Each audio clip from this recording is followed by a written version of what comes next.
What's going down? Donnery McCants. The athlete. I get this question all the time, so I'm going to address it. When it comes to football, okay, so for those who may be watching, obviously, who don't know who I am, Donnery McCants, former Washington Redskin wide receiver. I played for the Redskins for 4 years, Philadelphia Eagles for 1. But people don't understand or realize that I'm a basketball player. Love basketball, always have. So with my journey, this is basically going to be my story of how I transitioned from basketball to football. And this is mainly for those who tell me I lived the dream, and for some it may have been their dream. And then two, to focus, for those who out there got their kids trying to focus on one sport. Alright, so I'm gonna try not to be too long-winded, but I'm gonna tell the story pretty much in the same timeline it happened. So, originally from Baltimore City.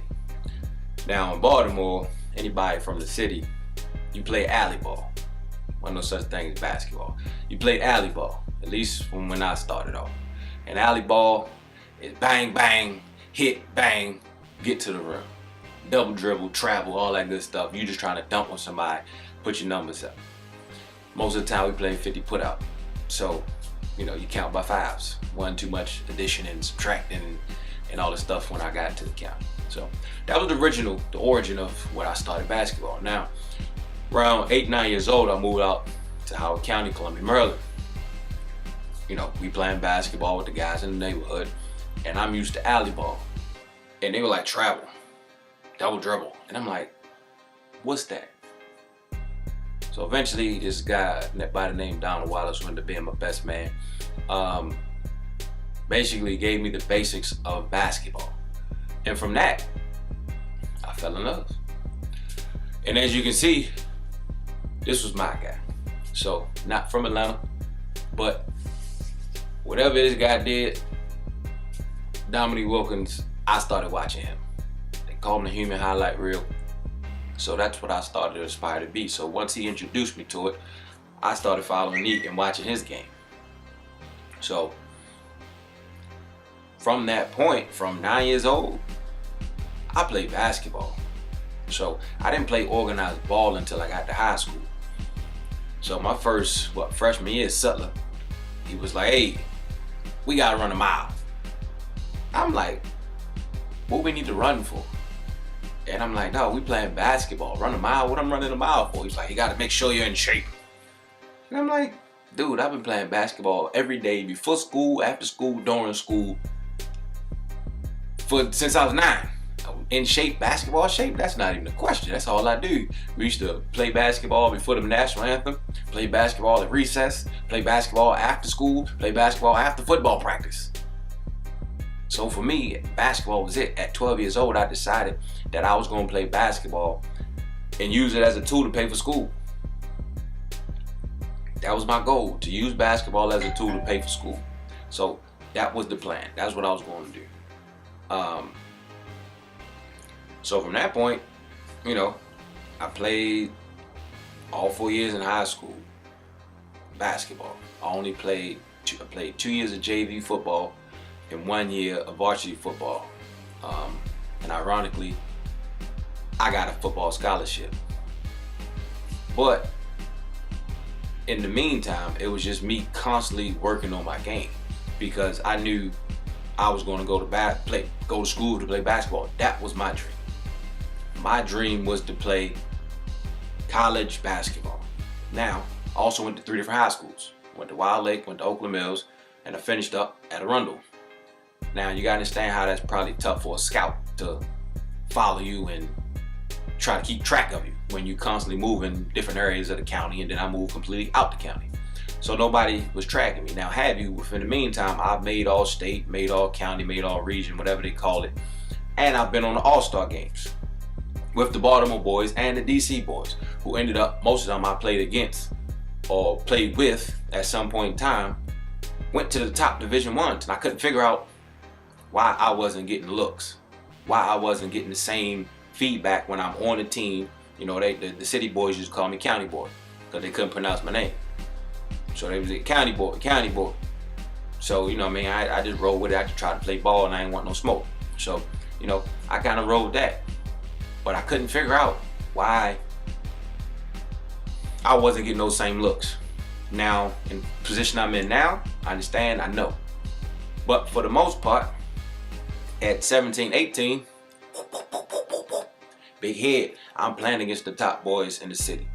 I know I'm going to Division I because that was the only option. I just knew the only thing I understood and knew was Division I. That's all you seen on TV. So why would I do or go anywhere else? Now, have you, by my senior year, it was some issues with my SATs because basically they said I wasn't gonna graduate. And I'm like, dude, I've been in school for 4 years. I'm getting out of high school. So high school wasn't that tough.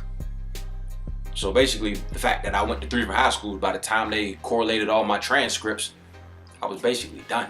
I had already graduated because I never took electives. I took all core courses through my whole high school career. And then, once they got all that settled, then we finally took the SATs, finally got everything settled, and Dayton, Ohio was interested. So I'm like, bet, I'm going to Dayton, Ohio. And ironically, unfortunately, within the time of me about to sign, one of their big men had died of a heart issue. So this guy, from my understanding, was supposed to go pro. And once he passed away, they basically told me they had to get 3 forwards or centers to fill his position. That's how I know he was a bad boy. And then the realization for me was, okay, bet I'll go, you know, they'll pay for it, you know, and they was like, well, we can't pay for it. And I'm like, oh, University of Dayton, like $30,000 a week. So I'm like, all right, well, I don't know if my family can afford to come there. They was like, yeah, just come up for the year and we'll take care of you the following year. But then when they picked up a guy and recruited another guy, and I seen on their list, he was exactly like me. And that let me know that I'm a dime a dozen when it came to basketball. Now, have you, like I said, Dominique was my guy. So I played like a forward at 6 feet, 6'1". I'm 4'5" through my whole high school career because I played in the county. So I'm banging. I'm the biggest kid. I'm the most athletic kid. I'm the most strongest kid. So I would have to transition to a 2-3 in college. Now, have you, a slash is more my natural position. I actually probably played like Eddie Jones to D Wade. That was more of my game. Mid-range to the rack. I'm gonna catch you, watch your head. That was my game because I was I just out-athleted everybody, if that a word. But that was pretty much what I did. And then it came to a realization, stepfather sat down, was like, hey, man, you can be, you know, you keep fine, you know, trying to bang your head for this basketball, or you could be a 6'1", 190-pound wide receiver. And at that time, it might have been 4 or 5. But on the other side, football-wise, Art Monk was my guy. Art Monk, 6'2", 6'3", 220-something pounds. Now I'm like, bet, I'm only 17, 18. Yeah, I can get up to 200-something pounds. And that was the transition. So from that point, we started knocking on doors, trying to figure out, hey, what school you gonna go to? What school you gonna go to? And like I said, everything was late in transition. So everybody was, hey, we ain't got no money. We ain't got no money. We ain't got no money. So then finally we went up to Delaware State. And I thought Delaware was on the other side of the world, realizing it's attached to Maryland. You know, knocked on the door, stepped forward, pushed that tape in, and they all got quiet and looked at me. And they was like, oh, well, you know, let's deliberate. You know, we're going to come back in contact with you. So I thought it was another day, you know, where people was going to tell me no, and I wasn't going to see him another day in my life. By the next day, Coach Collett called us up like, hey, I think we can find some money for you. Coach Collett got me a partial. And then he said, hey, he said, you ran track, right? How'd you do in track? And I said, well, I won the states in high jump. And he said, you won the states? Let me make a phone call. He called Coach Bird. Coach Bird said, oh, you won the state, so we need a high jump. I'm about to lose a high jumper.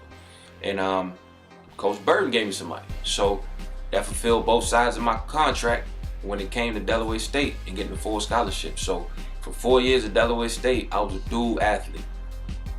In the winter, fall, I played football. In the winter and spring, I was a track guy. I was a high jumper. I still think I hold the record at Delaware State for high jump. So that is my basketball story in short.